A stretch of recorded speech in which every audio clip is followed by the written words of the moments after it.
اگر تم غربت سے بچنا چاہتے ہو، اگر تم مفلسی سے بچنا چاہتے ہو تو سنو، یہ 4 کام کبھی بھی غربت کو تمہارے گھر میں نہیں آنے دیں گے۔ یہ 4 کام کبھی بھی غربت کو تمہارے نزدیک نہیں آنے دیں گے، تمہارے قریب نہیں آنے دیں گے۔ آؤ میں تمہیں ایک غریب عبادت گزار کا واقعہ سناتا ہوں، دل کے کانوں سے سنیے گا، سبق آموز واقعہ ہے، زندگی بدل دینے والا واقعہ ہے۔ بنی اسرائیل کا ایک غریب عبادت گزار تھا، اس کے گھر میں غربت کے علاوہ کچھ بھی نہیں تھا، اس کے گھر میں غربت نے ڈیرا ڈالا ہوا تھا، غربت کے علاوہ کچھ بھی نہیں تھا۔ وہ بیچارہ درختوں کے پتے کھا کھا کر گزر بسر کیا کرتا تھا۔ وقت گزرتا گیا، موسم کی تبدیلی کی وجہ سے درختوں کے پتے سوکھ کر جھڑ گئے۔ ایک دن درختوں کے پتے سوکھ کر جھڑ گئے۔ یہ عبادت گزار جب درختوں کے پتے کھانے کے لیے گھر سے باہر نکلا تو کیا دیکھتا ہے؟ درختوں کے پتے سوکھ کر جھڑ گئے ہیں۔ مایوس ہو کر واپس گھر کی طرف آیا۔ جب گھر کی طرف آیا تو کسی شخص کو گھر میں اس حال میں بیٹھے ہوئے دیکھا۔ اس نے اس طرح دھرنا دے رکھا تھا گویا کہ سارے گھر کا مالک بھی وہی ہے۔ عبادت گزار نے پوچھا، تو کون ہے؟ اس نے کہا، میں غربت ہوں۔ کہا، میں غربت ہوں۔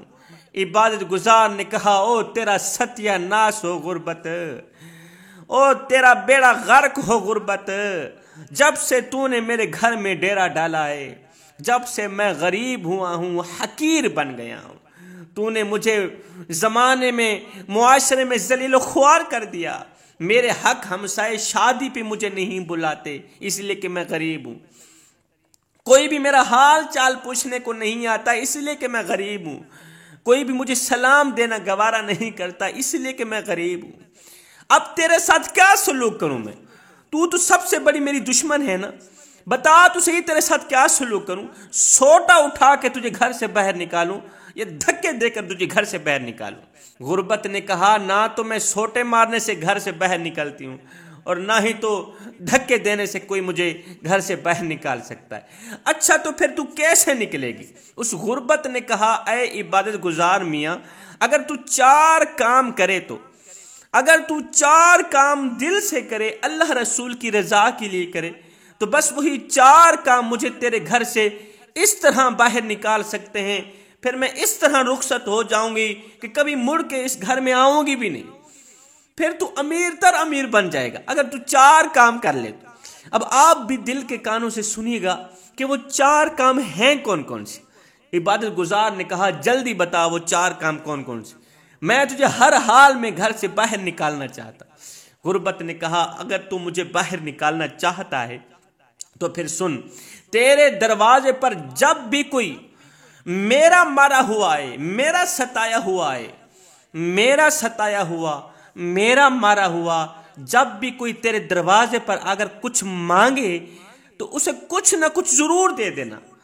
عبادت گزار نے کہا، تیرے ستائے ہوئے کا مطلب؟ اس نے کہا، غربت کا مارا، غربت کا ستایا ہوا، میرا ستایا ہوا۔ جب تیرے دروازے پر آ کر اللہ کے نام پہ روٹی کا ٹکڑا مانگے نا، اگر تیرے پاس 1 ٹکڑا بھی ہو تو آدھا ٹکڑا خود کھا لینا، آدھا ٹکڑا اسے ضرور دے دینا، بس وہی جو آدھا ٹکڑا ہوگا نا وہ مجھے تیرے گھر سے باہر نکال دے گا، وہ مجھے تجھ سے دور کر دے گا۔ غریبوں کی مدد کرنے والا شخص زندگی میں کبھی غریب نہیں ہوتا، بھوکھوں کو کھانا کھلانے والا شخص زندگی میں کبھی بھی بھوکا نہیں رہتا، اس کا پیٹ ہر وقت بھرا رہتا ہے۔ پیاسوں کو پانی پلانے والے شخص کو کبھی بھی پیاس نہیں ستاتی۔ ہم محلے میں غریب ہمسائے کے گھر روٹی دیتے ہیں لیکن تب جب وہ بیچارہ مر جاتا ہے۔ ہمارے گاؤں میں ایک رواج ہے کہ جب ہمارے محلے میں سے کوئی فوت ہو جاتا ہے تو پھر ہم سارے محلے والے مل کر اس مرنے والے کے گھر پوری فیملی کے لیے کھانا پہنچاتے ہیں۔ ایسے نہیں پہنچاتے تب تک جب تک وہ مرتا نہیں۔ میں نے کہا، نہ دانو، اے مرنے والا روٹی روٹی کرتا مر گیا، مرنے والا 3 دن کا بھوکا تھا آخر مر گیا، اے روٹی کھلاتے تو اسی مرنے والے کو کھلاتے، آج اس کے مرنے کے بعد تمہاری دی روٹی کس کام کی؟ اگر تم یہ 4 کام کر لے تو میں تیرے گھر سے نکل جاؤں گی، پھر میں ان کے گھر چلی جاؤں گی جو مال کے ہونے کے باوجود بھی زکوٰۃ نہیں دیتے، جو مال کے ہونے کے باوجود بھی غریبوں کی مدد نہیں کرتے، مال سے زکوٰۃ نہیں دیتے، صدقہ نہیں کرتے، خیرات نہیں کرتے، ان کے گھر میں جا کے اس طرح ڈیرا ڈالوں گی کہ ان کو غریب تر غریب بنا دوں گی، ان کو بھیک مانگنے پہ مجبور کر دوں گی۔ پہلا کام تو غریب کی مدد کرنا، دوسرا کام گھر میں رہنے والی کسی بھی عورت کی آنکھوں سے کبھی بھول کر کے بھی آنسو نہ نکالنا۔ جس گھر میں عورت روتی ہو، جس گھر میں عورت کی آنکھوں سے آنسو نکلتے ہوں، وہاں رحمت کے فرشتے نہیں آتے، وہاں رزق دینے والے، رزق میں برکت ڈالنے والے فرشتے نہیں آتے۔ جس گھر میں رحمت کے فرشتے نہیں آتے وہاں پر میرا جانا لازم بن جاتا ہے، وہاں جا کے میں ڈیرا ڈال دیتی ہوں۔ وقت گزرنے کے بعد اس گھر میں رہنے والا ہر ایک انسان بھیک مانگنے پہ مجبور ہو جاتا ہے۔ اگر تم مجھے گھر سے بھگانا چاہتا ہے تو پھر اپنی عورتوں کے ساتھ اچھا سلوک کرنا، گھر میں رہنے والے کسی بھی شخص پر تشدد نہ کرنا، ماں ہو، بہن ہو، بیٹی ہو یا بیوی ہو، کسی کے آگے تلخ لہجہ نہیں اپنانا۔ عبادت گزار نے کہا تیسرا کام کون سا ہے؟ بھوک نے کہا گھر گھر میں میرا ڈیرا ڈالنے کی سب سے بڑی جو مین وجہ ہے وہ ہے بوڑھے والدین کو دکھ دینا، بوڑھے والدین کو ستانا۔ جوانوں، جس گھر میں بوڑھے والدین کی آنکھوں سے آنسو نکلتے ہو نا، وہ گھر جلد اجڑ جاتا ہے، وہ گھر جلد تباہ و برباد ہو جاتا ہے۔ عبرت کا نشان بنتا ہے جس گھر میں بوڑھے والدین کی آنکھوں سے آنسو نکلتے ہوں، وہ بھی اولاد کی وجہ سے۔ دو لوگ ایسے ہیں جن کی دعا ہو یا بد دعا ہو کبھی بھی رد نہیں ہوتی۔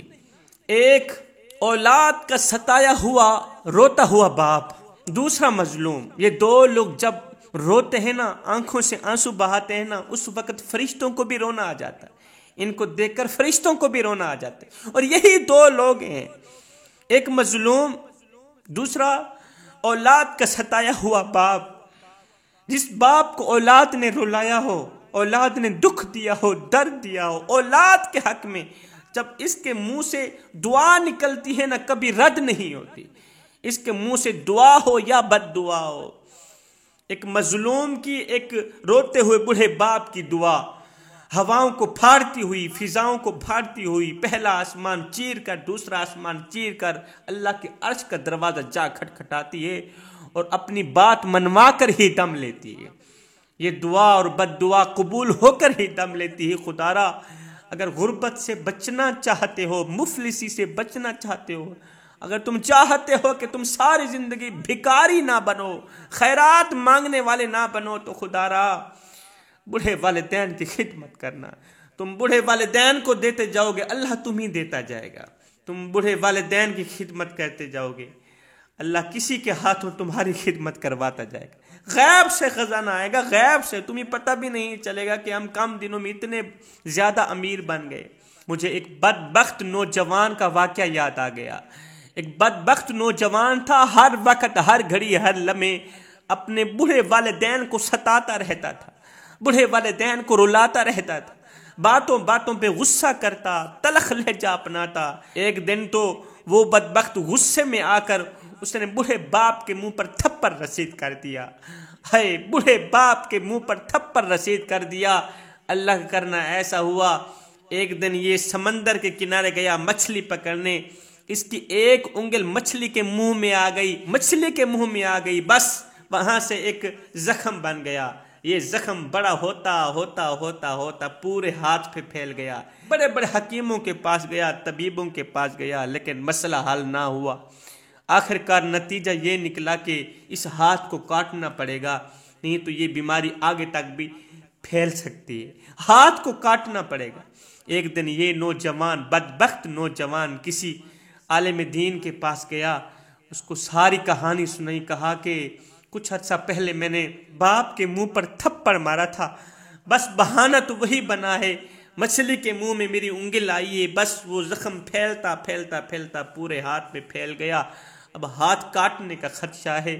اس عالم دین نے کہا، بدبخت، تیرا علاج حکیموں کے پاس نہیں، طبیبوں کے پاس نہیں، تیرا علاج گھر میں ہے، پہلے جا کے اپنے بوڑھے باپ کو راضی کر۔ اس نے کہا، ہائے میں مارا گیا، ہائے میری قسمت کہ میرا باپ تو انتقال کر گیا، میرا باپ تو انتقال کر گیا۔ اب وہ دنیا میں بھی تباہ و برباد، آخرت میں بھی تباہ و برباد۔ اپنے بوڑھے والدین کو دکھ نہ دینا، بوڑھے والدین کو درد نہ دینا۔ عبادت گزار نے کہا اے غربت، تیرے گھر سے نکالنے کا چوتھا عمل، چوتھا کام کون سا ہے؟ غربت نے کہا چوتھا عمل ہے تہجد کی نماز۔ جو شخص تہجد کی نماز پڑھتا ہے، تہجد کے سجدوں کے بعد، سلام پھیرنے کے بعد، دعا کے دوران اللہ کے حضور رو رو کر، گڑ گڑا کر حلال رزق طلب کرتا ہے نا، حضرت علی رضی اللہ تعالی عنہ نے فرمایا اگر تم غربت سے بچنا چاہتے ہو، اگر تم مفلسی سے بچنا چاہتے ہو، اگر تم چاہتے ہو کہ تم ساری زندگی امیر تر امیر بن کے رہو، تو ان چار کاموں کا دامن، ان چار چیزوں کا دامن مضبوطی سے پکڑتے رہنا، کبھی نہ چھوڑنا۔